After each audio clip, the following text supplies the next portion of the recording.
কবরস্থান তৈরি করলাম, কিন্তু সেই কবরের জগতে গিয়ে যদি আগুন জ্বলে তাহলে তো লাভ হলো না। কথা বলেন না কেন ভাই? কবরস্থান তৈরি করলাম, ওই কবরে গিয়ে যেন আমি হাসতে পারি, ও কবর যেন আমার শান্তির ঘর হয়। এই জন্য কিছু করণীয় আছে। তো দুইটা পুঁজির কথা কোরআনের এক আয়াতে আল্লাহ তাআলা বলেন।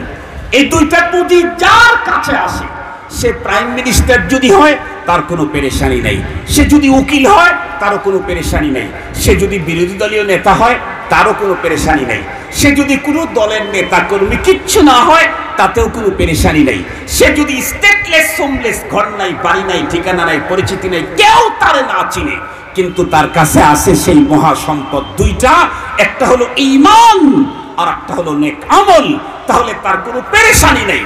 তার প্রথম নাম্বারটার নাম কি বলেন? একটু জোরে বলেন নাকি আরো একটু জোরে বলেন? মুহতারাম হাজরিন, ঈমান আছে তো আমাদের, পুঁজি তো দুইটাই লাগবে। তার মধ্যে প্রথমটা ঈমান। ঈমান কি আছে? ভালো করে বুঝবেন, অত সহজ না। আছে বলা যত সহজ, ঈমান দেখানো অত সহজ না। আমি আপনাদেরকে একদম ছোট্ট একটা কথা বলবো, আপনারা বাসায় গিয়ে ভাববেন যে আমার ঈমানের কন্ডিশনটা তাহলে কি। আমি তো হাজী সাহেব 10 বার হজ করছি, আমি তো 25 বার উমরা করছি, আমি তো মসজিদের মোতাওয়াল্লি, আমি তো মাদ্রাসার শেখুল হাদিস, আমি তো তরিকতের পীর, সব ঠিক আছে, কিন্তু ঈমানও কি আমার ঠিক মতো আছে কিনা, এটাকে সহজে বুঝবার জন্য একটা ছোট্ট প্রেসক্রিপশন, একটা টিপস আপনাদের খেদমতে বলি। আপনারা বলেন তো দেখি, একজন মানুষ তার নামাজকে সহিশুদ্ধ করতে চাইলে নামাজের আগে কিছু ফরজ আছে না ভাই? নামাজের বাহিরে ভিতরে কত ফরজ? কত বলেন? নামাজের বাহিরে ভিতরে কত ফরজ? নামাজের আগে যে ফরজগুলি আছে তার মধ্যে একটা হলো কাপড় পবিত্র হওয়া। কাপড় কি হওয়া? এটা একটা ফরজ। তো এখন ধরেন কাপড়টা পবিত্র করতে চাইলে কি করা লাগে? ডাব সাবান দিয়ে ধুতে হয়?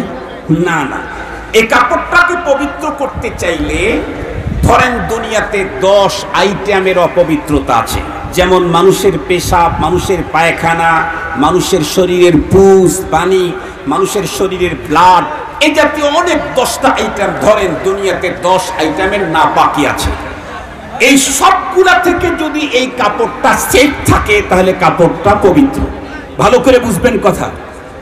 অপবিত্র হওয়ার জন্য কি এই 10টাই লাগতে হবে, না 10টার যে কোনো একটা লাগলে অপবিত্র হবে? একটা লাগলেই? কথা বলেন না কেন? 10টাই লাগতে হবে, কমপক্ষে 5টা না একটা?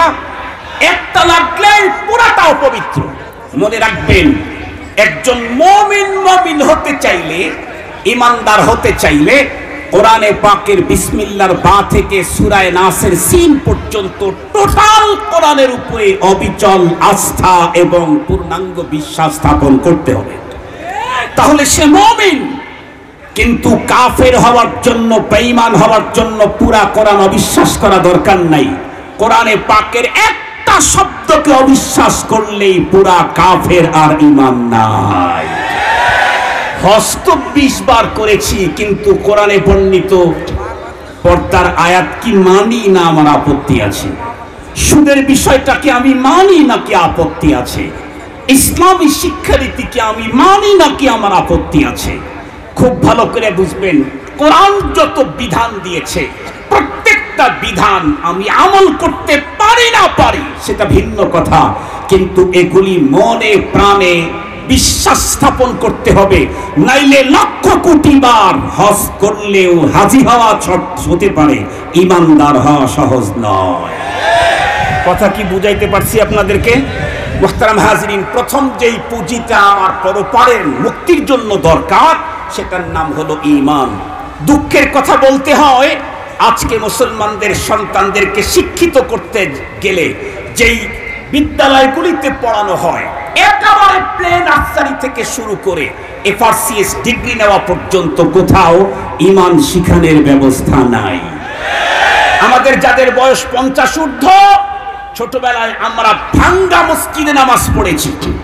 মসজিদের ফ্লোর পাকা ছিল না, ছিল কাঁচা ফ্লোর, সেখানে চাটাই বিছানো থাকতো। 5 হাত চাটাইটা ভাঙতে ভাঙতে 1.5 হাত হয়ে যেত।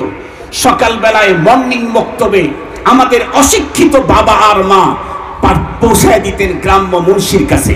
গ্রাম্য মুন্সি আমাদেরকে কয়েকটা স্লোগান শিখিয়ে দিয়েছিল। তার ভিতরে একটা হলো আমানতু বিল্লাহি ওয়া মালাইকাতিহির স্লোগান, আর একটা হলো লা ইলাহা ইল্লাল্লাহর স্লোগান, আর একটা হলো আশহাদু আল্লা ইলাহা ইল্লাল্লাহর স্লোগান। আজকের আমার দেশের আধুনিক স্মার্ট বাংলাদেশের বাবা যারা, তারা তাদের সন্তানকে আশহাদু আল্লা ইলাহা ইল্লাল্লাহর স্লোগান শিখায় না, লা ইলাহা ইল্লাল্লাহর স্লোগান শিখায় না, তাদেরকে আমানতু বিল্লাহর স্লোগান শিখায় না, তাদেরকে ইংলিশ মিডিয়ামে পড়ায়া, বিদেশ থেকে উন্নত মানের ডিগ্রি অর্জন করায়া দুনিয়াতে এস্টাবলিশ করার জন্য পাগল হয়ে গেছে। আল্লাহর কসম করে বলতে পারি, তাম দুনিয়ার যত বিশ্ববিদ্যালয় আছে সমস্ত বিশ্ববিদ্যালয় একত্রিত হয়ে মর্নিং বক্তব্যের গ্রাম্য মুন্সির আমানতু বিল্লাহর পুঁজির সমান পুঁজি দুনিয়া দিতে পারে না। মর্নিং বক্তব্যে গ্রাম্য মুন্সি আমাকে আমানতু বিল্লাহর যে পুঁজি দিয়েছিলেন, এই মানের পুঁজি আমেরিকার কোনো বিশ্ববিদ্যালয় নাই, এই মানের পুঁজি লন্ডনের কোনো বিশ্ববিদ্যালয় নাই, এই মানের পুঁজি স্কটল্যান্ড, আয়ারল্যান্ড, ফিনল্যান্ড, পৃথিবীর কোন ল্যান্ডে নাই। মুহতারাম হাজিরিন, আমানতু বিল্লাহর পুঁজি ছাড়া পরপারে মুক্তির কোনো সম্ভাবনাই নেই। এজন্য আসুন, আমি নিজে মুক্তি পেলেই তো হলো না, আমার সন্তানের একটু শান্তির জন্য উন্নত স্কুল খুঁজি। এক জায়গাতে 10,000, আর এক জায়গায় 10 লাখ। 10 লাখ টাকা দিয়ে আমার সন্তানকে স্কুলে ভর্তি করাই, ওকে আগামী দিনে সুখে রাখার জন্য। তাই যদি হয়, তাহলে আমার সন্তানকে জাহান্নামের আগুন থেকে মুক্ত করার প্রোগ্রাম আমাকে হাতে নিতে হবে। আসুন আমরা আমাদের সন্তানদেরকে জীবনের শুরুতেই প্রথমেই ইসলাম এবং ঈমান, তালিমাতে তাওহীদ, এইগুলি আমরা তাদেরকে শিক্ষা দিয়ে আমরা আমাদের জিম্মাদারি পরিপূর্ণ করি।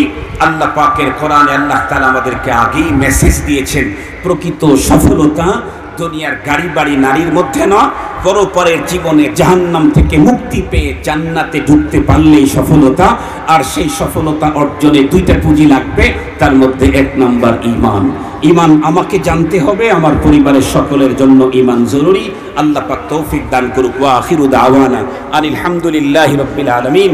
আসসালামু আলাইকুম ওয়া রাহমাতুল্লাহি ওয়া বারাকাতুহু।